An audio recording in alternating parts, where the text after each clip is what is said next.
kalau kita ingin menjelaskan rezim perkotaan, ya, urban regime politik, maka Anda harus melihat kota itu dijalankan oleh sebuah rezim. Tetap di sini, pusat pertumbuhan, pusat ekonomi, pusat politik, daya naik sekarang berubah. Fokus di produksi dan reproduksi kapitalis.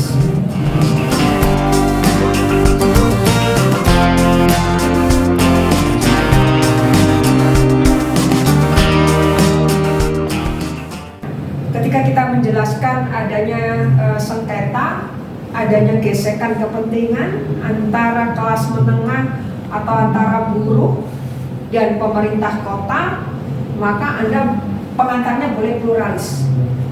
Kota dihuni oleh masyarakat yang multi etnik, multi rasial, agama, jadi mempengaruhi agregasi, mempengaruhi pengelompokan, mempengaruhi afiliasi politik dan sebagainya.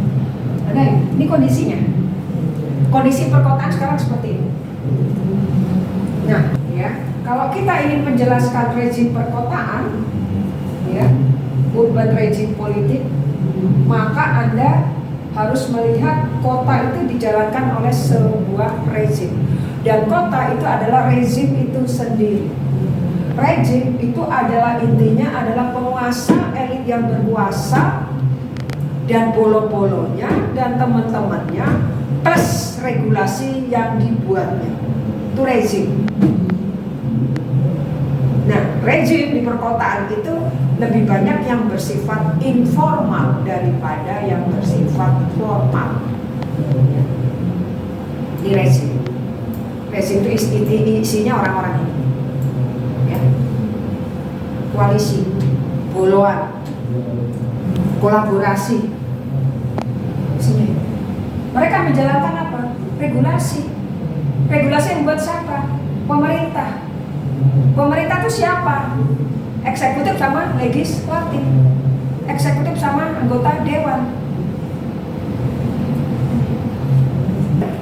Tempat investor, developer, pengembang, media, akademisi, universitas berkomplot mengoptimalkan nilai tanah dan pertumbuhan ekonomi lokal. Karena dia bilang tanah itu tidak bisa diproduksi lagi, jadi harus dinaikkan harga atau nilai tanahnya. Ini yang membuatkan investor itu tidak sanggup melakukan penggusuran terhadap permukiman-permukiman umum yang ada di perkotaan. Sekarang wajah masyarakat kecil dengan pemerintah, Anda bisa menggunakan gabungan dua teori ini, teori rezim pertumbuhan dan teori mesin perkotaan. Anda pakai ini lebih lengkap. Ya, karena apa? Ini ruang produksi kapitalisme. Nah, kalau kita pakai Lefebvre itu, maka ruang merupakan ya, urutannya tuh gini, ilmuwan-ilmuwan intelektual ketika menulis teori-teori politiknya di perkotaan. Ya, buku yang ini sosiologi perkotaan konvensional yang saya pernah cerita ke Anda, masaknya Chicago School. Chicago School itu masih struktural fungsional.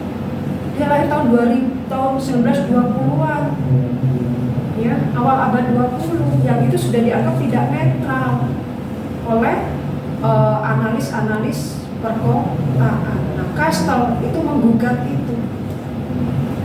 Ya, dia mengenalkan ruang.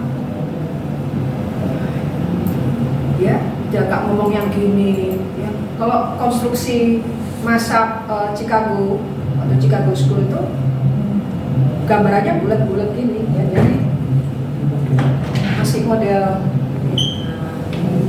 gini. Ini inti kota, pusat kota, nanti ada perkantoran, dan paling tua nanti ada pabrik, nah sini gitu. Ini tahun 1920-an teori yang ini.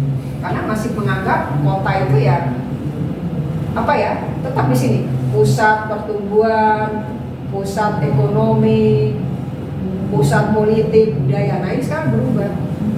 fokus di produksi dan reproduksi kapitalis.